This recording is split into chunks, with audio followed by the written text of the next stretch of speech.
What is up, guys? Julian's Way here, and today I want to talk about Hadi Choopan. I was still thinking about the fact that I did made a video on Brandon, and I thought it was only fair that I did make some remarks about Phil. Also, we know didn't pop as he used to pop. He's not conditioned as he used to be. His muscle bellies aren't there, so definitely from even from 2018, maybe when he lost to Sean Roden, he probably even looked better than how he looked at the finals here. A lot of people might agree with that or not, but so fourth place would have been Hadi Choopan, and I did made a video on him and his best conditioning. We know he was off this year versus last year, but about size, like if somebody doesn't come in condition, it sometimes they have a bit more size. Maybe they have to deplete it a bit more. But I guess in his case, maybe it was different.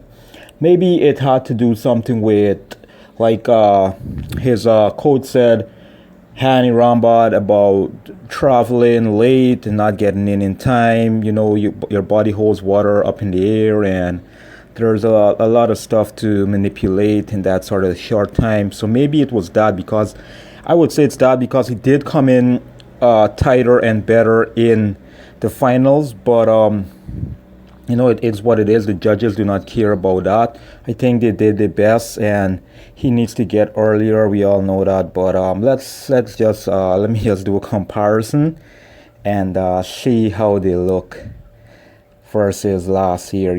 But what I'm saying is that if you were going to come in bigger or not conditioned, you have to come in a bit fuller, and I still didn't think that was the case. So definitely maybe he needed more time to settle in to bring his best package, because Hadi is not a guy that comes in off. He is like a sort of a Dexter Jackson kind of guy.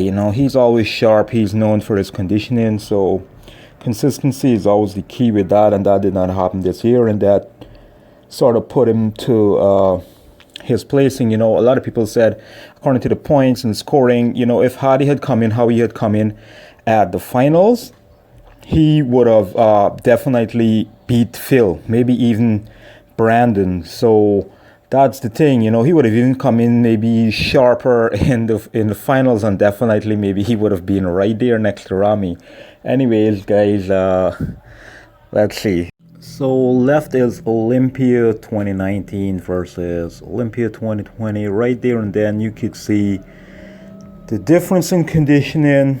Definitely look in the quad, look at the separation, look at the detail.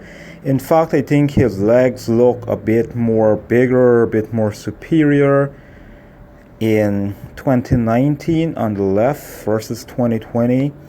Put aside the size of the pics, how I match them, you could definitely see front double biceps. You could see his biceps looks a little bigger in one arm versus in 2019 there, and his lats looks a bit more flary. You could see the difference in the structure, so I guess he'd improve a little bit, but not as conditioned. But his quads, man, his quads look downsized.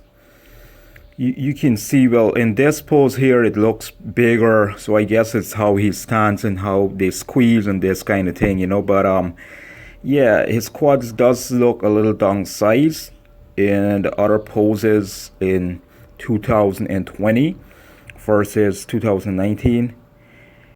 Well, in this shot here, it's not exactly taken out the same way, but you can see the conditioning. Besides the conditioning, looking at the size here, it's kind of, his quad sweep looks a little bigger, but he's more bracing the other leg here in 2019. 2020, sorry. So it's kind of a little different. It's really hard to tell. Here it's about the same thing. He's standing kind of different, but you definitely can see the obliques fire in there and the separation there. The detail is way more in 2019. Definitely off. The side chest, he poses it a little better here in 2020. And there seems to be a little bit more size in the, well, not exactly, man. He just looks better in 2020. I was saying that the point I was getting at is that if you're not that condition, you're supposed to be a little bit more fuller or something, but this wasn't really the case. Definitely, look there. His legs, look from the back. The sweep on his thighs, his quads just looks bigger. Put aside the definition and how he poses, there's a little gap there in 2020. So definitely, he even looks fuller. He does look downsized.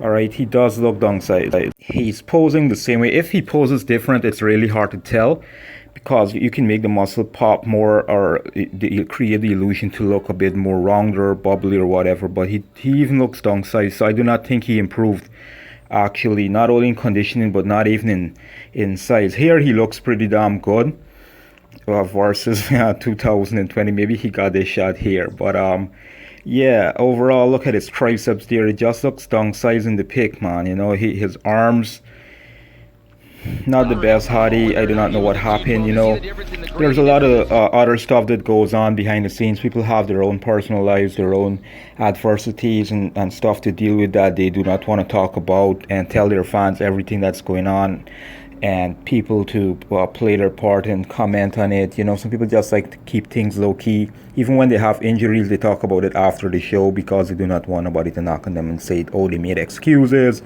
and that sort of stuff. Until things get really bad, then an athlete maybe come out and say, well, they had this problem, they had this, they did the show with an injury. And if you've been following bodybuilding or sports, you've heard that from time to time, and there are people that tell you that, you know, they're going to withdraw from the show because they don't want to go in not being 110%. Some people still try to push it, thinking that, you know, their conditioning, they look good. But definitely Hadi's got to make some improvement. I think he needs to bring in a little bit more size and bring back that maybe that Vancouver conditioning. I think that was one of his best conditioning ever. I did a video on that. Anyways, guys, I'm gonna wrap the video up here. If you made it this far and enjoyed the video, please give the video a thumbs up. Also remember to please like, share, and subscribe. If you haven't, hit the bell button for notifications. Until my next video, peace, take care, and stay safe.